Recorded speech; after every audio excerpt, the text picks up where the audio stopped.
Meu nome é Larissa e esse é o meu trabalho da disciplina Storytelling, Técnicas de Apresentação e Media Training pela FGV. Eu quero falar hoje sobre como é difícil esperar o tempo certo das coisas. Como é complicado quando a gente espera que algo aconteça e os caminhos mudam completamente de rumo. Quando eu tinha uns 14 anos, eu tive meu primeiro namorado. Ele tinha uns 17. Nossa, eu era apaixonada por ele. Eu achava ele lindo, engraçado, divertido. Sabe aquela pessoa que todo mundo gosta, que se dá com todo mundo? Ele era assim. E eu sempre muito tímida na minha, então a gente era muito diferente. Como eu era muito nova, meus pais também não me deixavam sair, né? E ele sempre muito festeiro, então essas diferenças começaram a pesar bastante entre nós. E com 2 anos e meio a gente acabou terminando. Aquele término pra mim foi assim, devastador. Eu perdi uns 10 quilos de tanto que eu sofri. E eu tinha uns 17 anos na época. E pra me consolar, meus amigos, família sempre me falavam que o que fosse pra ser meu, iria ser. E poderia passar o tempo que fosse, que se fosse pra gente ficar junto, a gente ia ficar. E eu acreditei nisso. Deixei o tempo falar o que seria melhor pra nós e coloquei toda a minha fé ali. No começo eu sofri muito. Eu saía com os meus amigos para as festas e eu chorava. Só que voltar não era uma possibilidade. Daí eu comecei minha faculdade, conheci pessoas diferentes, lugares diferentes. Acabei reatando algumas amizades antigas de infância que a gente tinha se distanciado, né? E foi uma fase muito legal.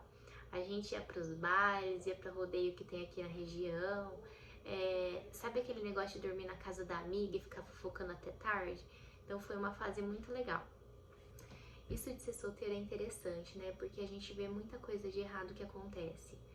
Eu lembro que um dia eu fui numa festa numa outra cidade e um conhecido meu apareceu lá sem a namorada. Ele ficou tão cismado que eu vi ele que ele veio me pedir para não contar para ela. É claro que eu não ia contar, até porque eu nem tinha intimidade com eles para isso. Mas isso me fez refletir de que se a pessoa tá do nosso lado, não adianta prender ela do que ela quer fazer, né? Se ele quiser fazer, ele vai fazer e pronto. Eu digo isso porque isso foi um dos motivos que fez com que o meu relacionamento não tivesse dado certo, né? Sei que quando eu tinha uns 19 anos mais ou menos, esse meu ex-namorado me procurou. Eu já estava estudando, trabalhando, né? Tinha minhas amigas que estavam sempre comigo e ele me pediu uma nova chance. Eu não estava 100% preparada para voltar. Já tinham se passado 2 anos e meio, já tinha se passado bastante tempo. Só que eu pensei assim, qual que é o tempo certo, né? Então eu resolvi dar uma segunda chance para ele. Nossa, eu sei que aí a gente tava de lua de mel, sabe? Quando os dois estão tentando fazer de tudo pra dar certo. Os dois trabalhando, estudando, fazendo um monte de planos. No final da minha faculdade, eu consegui entrar numa das maiores empresas do Brasil, que é o Itaú. E entrei como estagiária, com menos de 1 ano eu fui efetivada. Então, assim, foi um período que tudo tava dando certo. Até que em janeiro de 2015 o pai dele faleceu. Foi um ano assim bem desafiador para nós como casal. Ele é filho único e com a morte do pai só ficou ele e a mãe.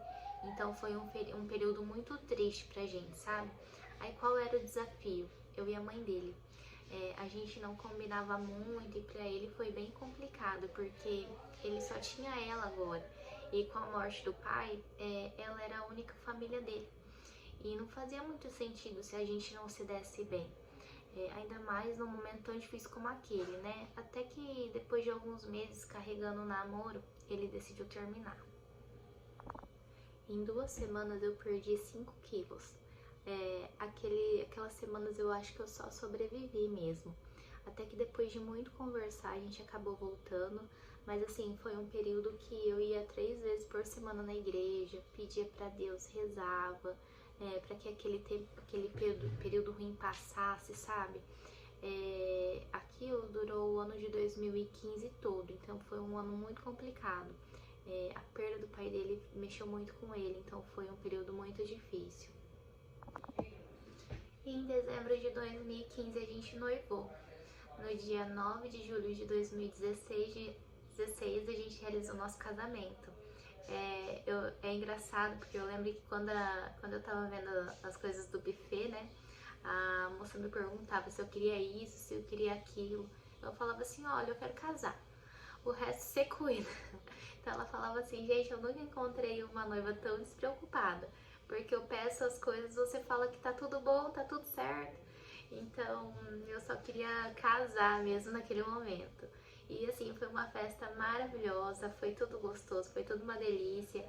A gente aproveitou, curtiu com amigos, família, foi muito bom. E aí a gente iniciou a nossa vida de casados, com novos planos, novos sonhos, né? A gente viajou bastante, fizemos umas viagens muito legais e começamos o nosso sonho mesmo de ter a nossa casa própria e ter o nosso primeiro filho. Só que aí se iniciou uma nova luta, a de engravidar. Eu parei de tomar remédio, com 2, 3 meses eu não tinha engravidado, eu fui no médico perguntar se estava tudo certo, se eu tinha que tomar algum outro tipo de medicamento. Ele falou, olha, tenta por 1 ano, se você não conseguir você me procura, né? E foi o que eu fiz, só que se passou 1 ano e eu não tinha engravidado. E aí fui no médico. Ele falou a mesma coisa, olha, você é nova ainda, tá tudo certo, tenta mais 6 meses, se você não conseguir, você volta. Só que assim, pra quem tá tentando, cada mês é uma frustração, cada mês negativo é uma frustração. Então, com quase um ano e meio, a gente conseguiu engravidar. E no ano de 2019, eu grávida, a gente conseguiu comprar a nossa casa. E com 7 meses, já com barrigão, 7 meses de gestação, a gente fez a nossa mudança. E no dia 26 de dezembro de 2019, nasceu o nosso primeiro filho, o Raul. Às vezes a gente precisa dar tempo ao tempo, que o que é nosso tá guardado. E se for para ser nosso, com certeza será. Obrigada.